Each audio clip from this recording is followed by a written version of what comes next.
അവളുടെ അടുത്തിരുന്നു. അവളുടെ കയ്യിൽ കൂട്ടിപ്പിടിച്ചു ആശ്വസിപ്പിക്കാൻ തുടങ്ങി. നിവി, നോക്ക് നോക്ക്, ഞാനൊന്നും ചെയ്യില്ല നിവി. നിവി അവളുടെ കൈകൾ അവളിൽ നിന്നും അടർത്തി മാറ്റാൻ ശ്രമിച്ചു. എന്നൊന്ന് ചെയ്യല് സൂരജേട്ട, എന്നെ വിട് പ്ലീസ്, എന്നെ വിട്. ഒരു നിമിഷം സ്തംഭിച്ചു പോയി. സൂരജേട്ട, എന്നെ ഒന്നും ചെയ്യല് പ്ലീസ്, വിട്ടേക്ക് പ്ലീസ്. അവൾ കഴിഞ്ഞ കാലത്തിലേക്ക് പോയിരിക്കുന്നു. അവളുടെ മനസ്സിലിപ്പോൾ മുഴുവൻ സൂരജ് അന്ന് ചായപ്പിൽ വെച്ച് മൃഗീയമായി വലിച്ചു കീറിയതാണ്. ധ്രുവേഗം അവൾ അവനിലേക്ക് ചേർത്ത് പിടിച്ചു. ഒരു പൂച്ചക്കുട്ടിയെപ്പോലെ അവൾ അവൻ്റെ നെഞ്ചിൽ ഒതുങ്ങിയിരുന്നു. ധ്രുവ് അവളുടെ തലയിൽ തലോടുന്നുണ്ടായിരുന്നു. കരയല്ലേ, ഞാൻ ധ്രുവാണ്, ഞാൻ എന്നെ ഉപദ്രവിക്കില്ല. കരയല്ലേ, ഞാനൊന്നും ചെയ്യില്ല. ധ്രുവിൻ്റെ ശബ്ദം ഇടറുന്നുണ്ടായിരുന്നു. അവൻ്റെ കണ്ണുകളും അറിയാതെ നിറഞ്ഞൊഴുകി. നിവി എന്തൊക്കെയോ വീണ്ടും വീണ്ടും പുലമ്പിക്കൊണ്ടിരുന്നു. ധ്രുവ് അവളെ പൊതിഞ്ഞു പിടിച്ചു ഓരോന്ന് പറഞ്ഞുകൊണ്ടിരുന്നു. എന്തോ സുരക്ഷിതയാണ് താനെന്ന ഉൾപ്രേരണ കൊണ്ട് നിവി അവൻ്റെ ഷർട്ടിൽ അള്ളിപ്പിടിച്ചിരുന്നു. കുറേ സമയത്തിന് ശേഷം അവളുടെ കൈകൾ അയഞ്ഞു തുടങ്ങി. അപ്പോഴേക്കും ധ്രുവിന് മനസ്സിലായിരുന്നു അവളുടെ ബോധം നഷ്ടപ്പെട്ടെന്ന്. അവൻ പതി അവളെ എടുത്തു പൊക്കിക്കട്ടിലേക്ക് കിടത്തി. അവളുടെ മുഖത്ത് അവൻ വേഗം വെള്ളം കുടഞ്ഞു. അവൾ പതിയെ കണ്ണുകൾ ചിമ്മി. കൺപോളുകളിലെയും മുഖത്തെയും അവളുടെ ക്ഷീണം കണ്ട് അവൾ മയങ്ങിക്കോട്ടെ എന്ന് ധ്രുവ് കരുതി. അവനും അവളുടെ അടുത്തായി കിടന്നു. അവൾ അവൻ്റെ നെഞ്ചിലേക്ക് കിടത്തി മുറുകെ പുണർന്നു. അവളുടെ തലയിൽ പതിയെ തലോടിയവൻ. അവനിൽ അവൾ എന്നും സുരക്ഷിതയായിരിക്കുമെന്ന ഉറപ്പോടെ ധ്രുവ് അവൾക്കൊപ്പം കിടന്നൊന്നും മയങ്ങി. കുറേ കഴിഞ്ഞും എഴുന്നേറ്റപ്പോഴും നിവി മയക്കത്തിലായിരുന്നു. ഇനിയും കിടന്നാൽ ശരിയാകില്ലെന്ന് തോന്നി അവന്. ധ്രുവ് നിവിയുടെ കവിളിൽ പതിയെ തട്ടി. അവൾ കണ്ണുകൾ പതുക്കെ തുറന്നു. അവളുടെ അവസ്ഥ കാണുമ്പോൾ ധ്രുവിൻ്റെ കണ്ണുകൾ നിറയുന്നുണ്ടായിരുന്നു. അവനൊരു നിമിഷം ചിന്തിച്ചു പോയി, ആഗ്രഹിച്ചു പോയി. നിവി അവന് മാത്രം എപ്പോഴിങ്ങനെ അടുത്ത് അവരുടേതായ ലോകത്തിലുണ്ടായിരുന്നെങ്കിലെന്ന്. അവൾ അവൻ്റെ നെഞ്ചിൽ തന്നെ എപ്പോഴും ഒട്ടിപ്പിടിച്ച് ഇരുന്നെങ്കിലെന്ന്. അവളുടെ കണ്ണുകൾ അവൻ്റെ കണ്ണുകളിൽ തന്നെ തറഞ്ഞു നിന്നു. ധ്രുവ് അവളുടെ തലയിൽ തലോടി. എന്തിനും പറയാതെ പോയി, ഞാൻ എത്ര വിഷമിച്ചെന്നു. എന്നെ വിളിച്ചില്ലല്ലോ, ഞാൻ ഒറ്റയ്ക്ക് പോലെ തോന്നി. നിവി അവനെ വീഴ്ച നോക്കി. ഒരു വേള ഇത് സ്വപ്നമാകുമോ? ധ്രുവ് അവളുടെ നിറകയിൽ അമർത്തി മുത്തി. നിധി, അവൻ വളരെ ആർദ്രമായി വിളിച്ചു. അവൾ ആ വിളിയിൽ ആശ്ചര്യത്തോടെ അവനെ നോക്കി. ആ പേര് അവളുടെ നെഞ്ചിൽ തറഞ്ഞു കയറിയ പോലെ 100 വട്ടം അവൻ്റെ നാവിൽ നിന്നും അങ്ങനെ ഒന്ന് കേൾക്കാൻ എന്ന പോലെ. ഒരിക്കലും മറ്റാരും വിളിക്കാത്ത പേര്. ധ്രുവ് വീണ്ടും അവളുടെ മുഖത്തേക്ക് നോക്കി. നിധി, ഞാനൊന്നും ചെയ്യില്ല നിന്നെ. എനിക്കതിന് സാധിക്കില്ല. എൻ്റെ ജീവനാണ് നീ, എൻ്റെ ശ്വാസമാണ് നീ. നീയില്ലാതെ എനിക്ക് പറ്റില്ല. ഈ 2 ദിവസം എനിക്ക് ഭ്രാന്തായിപ്പോയി. നിനക്കെന്നെ വേണ്ടെന്ന് ചിന്തിച്ചു പോയി ഞാൻ. കൊച്ചു കുഞ്ഞുങ്ങളെപ്പോലെ കണ്ണുകൾ കലങ്ങി. അവരോരോന്ന് പറയുമ്പോൾ നിവി അമ്പരന്നിരിക്കുകയായിരുന്നു. ധ്രുവിൻ്റെ മനസ്സിലെ തനിക്കുള്ള സ്ഥാനം അവൾ പൊള്ളുന്ന വേദനയോടെ മനസ്സിലാക്കിയിരുന്നു. നിവി അവനെ മിഴിച്ചു നോക്കി തന്നെ കിടന്നു. ധ്രുവ് അവളുടെ മുഖത്ത് വീണ് കിടക്കുന്ന മുടികൾ പതിയെ ഉരിമാറ്റി. അവളുടെ മുഖത്തേക്ക് അവൻ്റെ ശ്വാസം അലയടിച്ചു. അവളുടെ കണ്ണുകൾ കൂമ്പിയടഞ്ഞു. അവളുടെ ഹൃദയമിടിപ്പ് ഉയർന്നു പൊങ്ങി. ഇതൊരിക്കലും ഭയമല്ല. ധ്രുവദക്ഷിണെ തനിക്കൊരു ഭയവുമില്ല. ഈ താളബോധമില്ലാത്ത നെഞ്ചിടിപ്പ് മറ്റെന്തോ ഒന്നാണ്. ഈ ശ്വാസം അലയടിക്കുമ്പോൾ പോലും താൻ മറ്റേതോ ലോകത്താണ്. അറിയില്ല എന്താണിതെന്ന്. അവൾ കണ്ണുകൾ കൂമ്പിയടച്ചു. എന്തൊക്കെയോ ചിന്തിച്ചു. അവളുടെ ചെവിയിൽ അവൻ്റെ ശബ്ദം ആർദ്രമായി തഴുകി. അവൾ കണ്ണുകൾ വലിച്ചു തുറന്നു. വീണ്ടും അവൻ അവളെ അവൻ്റെ അടുത്തേക്ക് ചേർത്ത് കിടത്തി. നിധി, അവളൊന്ന് മൂളി. എന്താ നീ എന്നോട് മറക്കുന്നത്? പറയ്, എനിക്കറിയണം. എന്തിനെന്നെ വിട്ടിട്ട് പോയത്? നിനക്കെന്നെ വേണ്ടേ? ധ്രുവിൻ്റെ ചോദ്യങ്ങൾ അവളിലേക്കൊരു അമ്പ് പോലെയാണ് തുളച്ച് കയറിയത്. നിവിക്ക് അവൻ്റെ ആ ചോദ്യത്തിൽ കൂടുതൽ പിടിച്ചു നിൽക്കാൻ സാധിക്കുമായിരുന്നില്ല. നിവി അവനെ മുറുകെ കെട്ടിപ്പിടിച്ചേങ്ങി. വേണം, എനിക്ക് വേണം. പക്ഷെ എൻ്റെ അല്ലല്ലോ. ഞാൻ ഞാൻ അറിയിക്കാത്തതല്ലേ. രക്ഷയ്ക്ക് വേണ്ടി എന്നെ കെട്ടിയതല്ലേ. അവൾ പരിഭവങ്ങൾ ഓരോന്നായി പറഞ്ഞു തുടങ്ങി. കാത്തു പറഞ്ഞു, കാത്തുൻ്റെ അന്ന് അവൾക്ക് ധ്രുവദക്ഷിണ കൂടാതെ ജീവിക്കാൻ പറ്റില്ലെന്ന് എൻ്റെ കാല് പിടിച്ചിട്ട് വിട്ടുകൊടുക്കാൻ എന്നോട് കാണിക്കുന്ന സ്നേഹം അവളെ പിന്തിരിപ്പിച്ച് പറഞ്ഞു വിടാനുള്ള അഭിനയാണെന്ന് എന്നോട് സ്നേഹം ഞാൻ വലിഞ്ഞേറി വന്നതല്ല. അവളെ ഏങ്ങി എങ്ങനെയൊക്കെയോ പറഞ്ഞൊപ്പിച്ചു. കാർത്തൂനെ ഞാനില്ലാതെ ജീവിക്കാൻ പറ്റില്ലല്ലേ? നിവി തലകുനിച്ചു. അതേ എന്ന് തലയാട്ടി. അപ്പോൾ നിവേദിക്ക് ഞാനില്ലാതെ ജീവിക്കാൻ പറ്റും? ഞാനില്ലെങ്കിലും ഒരു വിഷമവും ഇല്ലല്ലേ? മറക്കാനും പറ്റുമല്ലേ? നിവി തലകുനിച്ച് തന്നെ കിടന്നു. ശരി, അങ്ങനെ ആയിക്കോട്ടെ. നിവേദിക്ക് എന്തായാലും വിഷമമൊന്നുമില്ലല്ലോ. ഞാൻ കാത്തൂനെ കെട്ടാം. നിനക്കെന്തായാലും എന്നെ വേണ്ട. അപ്പോൾ പിന്നെ എന്നെ സ്നേഹിക്കുന്നതോടെ സ്വീകരിക്കുന്നല്ലേ നല്ലത്, അല്ലേ?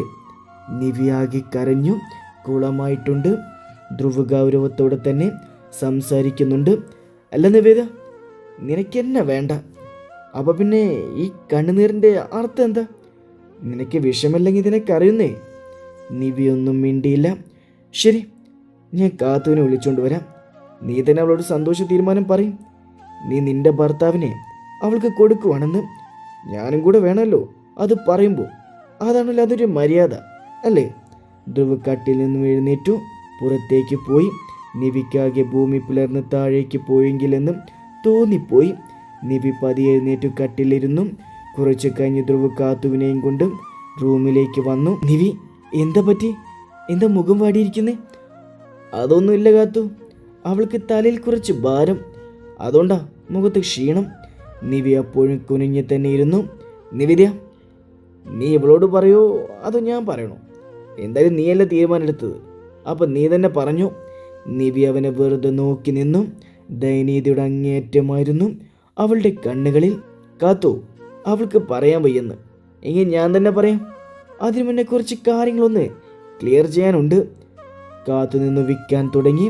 പറയുന്നത് സൗമ്യമായിട്ടാണെങ്കിലും അവൻ്റെ മുഖം കാണുമ്പോഴേ കാത്തുവിന് പേടിയാകുന്നുണ്ടായിരുന്നു. അല്ല കാത്തു, നിനക്കെന്നോട് അഗാധമായ പ്രണയാന്ന് ഞാൻ കേട്ടു. മാത്രമല്ല നിനക്ക് ഞാനല്ലാതെ ജീവിക്കാൻ കഴിയില്ലെന്ന് ഞാൻ അറിഞ്ഞു. ആണ് കാത്തു? കാത്തു ആകെ നിന്ന് പരിഭ്രമിക്കാൻ തുടങ്ങി. നിവി കാത്തുവിനെ തന്നെ നോക്കി. അത് പിന്നെ ഏട്ടാ, ഞാൻ വെറുതെ. നിവി അവൾ അന്തം വിട്ട് നോക്കി നിന്ന് പോയി. എനിക്ക് നിന്നോട് പ്രണയമാണോ കാത്തു? നിന്നെ ഇവിടെ നിന്ന് പറഞ്ഞു വിടാനാണോ ഞാൻ എൻ്റെ ഭാര്യയെ സ്നേഹിക്കുന്നേ? കാത്തു എന്ത് പറയണമെന്നറിയാതെ പകച്ചു നിന്നു പോയി. നിവി അവളെ തന്നെ നോക്കി നിന്നു. അത് ഞാൻ നിവേദ്യ വെറുതെ പറ്റിക്കാൻ വേണ്ടി.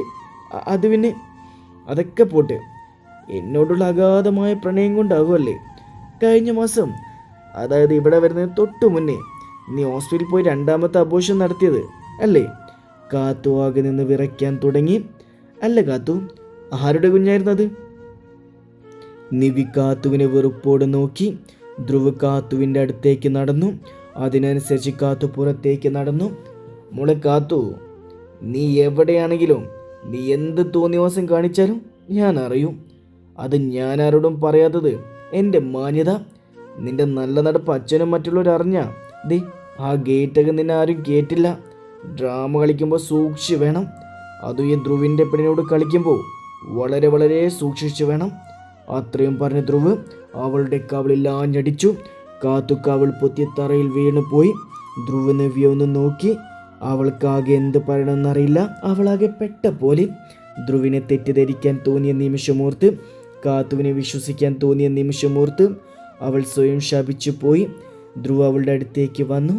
നിവിക്ക് അവൻ്റെ മുഖത്ത് പോലും നോക്കാൻ സാധിച്ചില്ല. ധ്രുവ് നിവേദിയെ ഒന്ന് തുറിച്ചു നോക്കിയിട്ട് പുറത്തേക്ക് പോയി. നിവേദ കട്ടിൽ തളർന്നിരുന്നു പോയി. കാത്തു അപ്പോഴേക്കും പുറത്തിറങ്ങിപ്പോയി. ഇനി നിന്നാൽ ശരിയാകില്ലെന്ന് അവൾക്കറിയാമായിരുന്നു. നിവ്യാകെ ഭ്രാന്ത് പിടിച്ച അവസ്ഥയായി.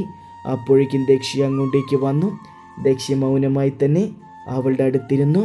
ഒരുപാട് നേരമായി രണ്ടുപേരുടെയും കണ്ണുകൾ നിറഞ്ഞൊഴുകുന്നു. പരസ്പരം സമാധാനിപ്പിക്കാൻ പോലും കയ്യോ നാവോ അനങ്ങുന്നില്ല. വീണ്ടും സമയങ്ങൾ കടന്നുപോയി. മൗനത്തിന് വിരാമമിട്ടു. ദക്ഷി തന്നെ തുടർന്നു. നിവി, എൻ്റെ സ്വാർത്ഥതയ്ക്ക് വേണ്ടിയല്ല ഞാൻ വൈഷട്ടിനെ കിട്ടാൻ വേണ്ടി വരില്ല. എനിക്കെല്ലാവരെക്കാളും നീയാ വലുത്. അതുകൊണ്ടാ ഞാൻ എൻ്റെ ഏട്ടോട് കെട്ടാൻ പറഞ്ഞ് നീ പെട്ടെന്ന് അങ്ങനെ ചോദിച്ചപ്പോൾ, വൈഷ്ണു ചേട്ടനെ കിട്ടാൻ വേണ്ടിയാണെന്ന് ചോദിച്ചപ്പോൾ നീ എന്നെക്കുറിച്ച് ഞാൻ അത്രയും ചീപ്പാണെന്നോ നീ കരുതിയിരുന്നത് എന്ന് ഞാൻ ചിന്തിച്ചു പോയി. ഞങ്ങളെക്കുറിച്ച് നീ അങ്ങനെ ചിന്തിച്ചപ്പോൾ അല്ലെന്ന് പറഞ്ഞ് ബോധിപ്പിക്കാൻ എൻ്റെ അഭിമാനം സമ്മതിച്ചില്ല.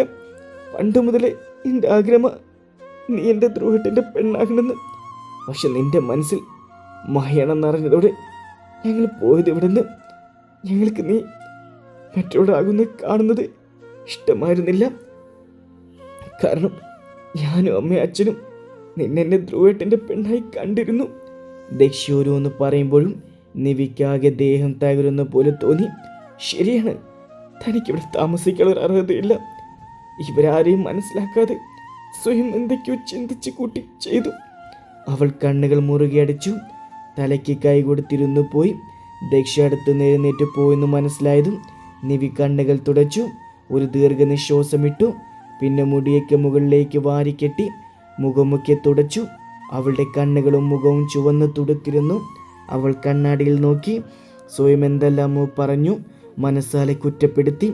വീണ്ടും കുറച്ച് സമയം കഴിഞ്ഞവൾ ഹാളിലേക്ക് ചെന്നു. അച്ഛനമ്മയും ഒന്നും അറിഞ്ഞിട്ടില്ലെന്ന് കണ്ടാലേ അറിയാം. അവൾ മഹാദേവന്റെ അടുത്ത് പോയിരുന്നു. അദ്ദേഹം അവളെ വാത്സല്യത്തോട് ചേർത്ത് പിടിച്ചു. അച്ഛേ, അവൾ വളരെ ആർദ്രമായി തന്നെ വിളിച്ചു. എന്താ മോളെ? ഒന്നുമില്ല, വെറുതെ വിളിച്ചതാ. നിവി, അച്ഛൻ്റെ മോൾക്ക് എന്തോ പറ്റിയെന്ന് അച്ഛൻ അറിയാം. എന്താണേലും എൻ്റെ മോളെല്ലാം മറന്ന് ഹാപ്പി ആകണം കേട്ടോ. അച്ഛൻ്റെ മകൾ എപ്പോഴും ഹാപ്പി ആയിരിക്കണം. അതാ അച്ഛൻ്റെ ആഗ്രഹം. ഇങ്ങനെ കരയാനല്ല ഞങ്ങൾ മോളിങ്ങോട്ട് കൂട്ടിക്കൊണ്ട് വന്നത്. ഇങ്ങനെ കരഞ്ഞിരിക്കാനായേ. അവിടെ ഇവിടെയും തമ്മിൽ എന്താ വ്യത്യാസം? നിവി മൗനമായി തന്നെ ഇരുന്നു. എൻ്റെ മോള് ചിരിച്ച് കാണുന്നതാ ഞങ്ങൾക്ക് എല്ലാവർക്കും സന്തോഷം. രാത്രി എല്ലാവരും ആഹാരം കഴിക്കുമ്പോഴും മൗനമായിരുന്നു. ധ്രുവിനിടം കണ്ടിട്ട് നിവി നോക്കിയെങ്കിലും അവിടെ നിന്നൊരു നോട്ടം പോലും ഉണ്ടായിരുന്നില്ല. അതെ, താൻ അറിയിച്ചതാണ് ഈ അവഗണന. അവളൊരു നോവോട് ഓർത്തു. ആഹാരമൊക്കെ കഴിച്ചു. നിവി റൂമിലേക്ക് പോയി. ധ്രുവ കട്ടിൽ ലാപ്പ് നോക്കിയിരിപ്പുണ്ടായിരുന്നു. നിവി തലകുനിച്ച് തന്നെ കിടക്കാനായി കട്ടിലിൻ്റെ ഒരു സൈഡിലിരുന്നു. നിവേദ്യ, നീ പോയി ദക്ഷയുടെ അടുത്ത് കിടക്ക്. നിവിക്കാകെ വേദന തോന്നി. ഞാൻ ഇവിടെ കിടന്നോളാം. ശരി, നീ ഇവിടെ കിടന്നു, ഞാൻ ഹാളിൽ പോയി കിടക്കാം. തൻ്റെ അടുത്ത് കിടക്കുന്നത് പോലും അവനിപ്പോൾ ഇഷ്ടമല്ലെന്ന് അവൾക്ക് തോന്നി. നന്ദി കേടാണല്ലോ കാണിച്ചത്. അപ്പോൾ ഇതിൽ കൂടുതൽ പ്രതീക്ഷിക്കേണ്ടതുണ്ട്. വേണ്ട, ഞാൻ പൊക്കോളാം. നിവി പുറത്തേക്കിറങ്ങി. ധ്രുവ അവളൊന്ന് നോക്കിയത് കൂടിയില്ല. ഇഷ്ടമല്ല പോലും, എനിക്ക് അവൾ ഇഷ്ടമല്ല പോലും. എൻ്റെ അടുത്തൊന്ന് പറയാതെ പോയപ്പോൾ ഞാൻ അനുഭവിച്ച വേദന എനിക്കറിയൂ. ആരെങ്കിലും എന്തെങ്കിലും പറഞ്ഞു കേട്ടങ്ങ് സ്വയം ഓരോന്ന് ചിന്തിച്ചു കൂട്ടും. എന്നോടൊരു വാക്ക് പോലും പറയില്ല. ഞാൻ ആരാ? ധ്രുവ ഓരോന്ന് വേദനയോട് ഓർത്തു. നിവി ദക്ഷിയുടെ റൂമിൽ പോയി. ദക്ഷി ബാൽക്കണിയിലായിരുന്നു. നിവിക്ക് എന്തോ പോലെ തോന്നി. അവൾ ചെയ്ത തെറ്റെന്താണ്? തന്നെ അങ്ങേറ്റ് സ്നേഹിച്ചു. അവൾ ആ ഒരു തെറ്റ് മാത്രമല്ലേ ചെയ്തുള്ളൂ. നിവി ദക്ഷയുടെ അടുത്തായി പോയി നിന്നു. നിവി, എന്താ നീ ഉറങ്ങിയില്ലേ? ഇന്ന് നിനക്ക് ഉറങ്ങാൻ പറഞ്ഞു. ആര്? നിന്റെ ഏട്ടൻ. അതെന്താ? നിവിയെല്ലാം പറഞ്ഞു.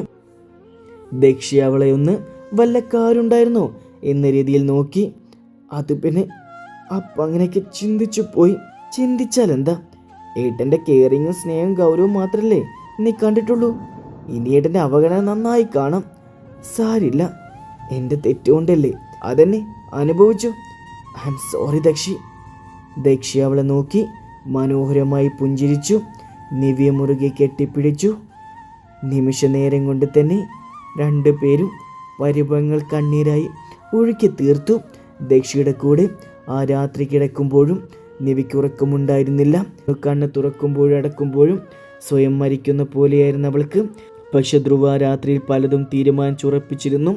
നിവി രാവിലെ തന്നെ ജോഗിങ് പോകാൻ ഒരുങ്ങിയിറങ്ങി. ധ്രുവ വർക്കൗട്ടെല്ലാം ചെയ്തു. ഇറങ്ങി വന്നതും നിവിയും ദക്ഷിയും ഒരുങ്ങി നിൽപ്പുണ്ടായിരുന്നു. ദക്ഷി, പോകാം. നിവിയൊന്ന് നോക്കിയതുപോലുമില്ല. ദക്ഷി നിവിയെ നോക്കി ഒന്ന് കണ്ണ് ചിമ്പി. നിവിയും ദക്ഷിയും പതിവ് പോലെ ഓടുന്നുണ്ടായിരുന്നു. പതിവ് പോലെ തന്നെ ആമിയും ആമിയുടെ അച്ഛനും മാളും ജോയിൻ ചെയ്തു. ധ്രുവ് എല്ലാവരോടും നന്നായി സംസാരിക്കുന്നുണ്ട്. പക്ഷെ നിവിയെ മാത്രം നോക്കുന്നില്ല.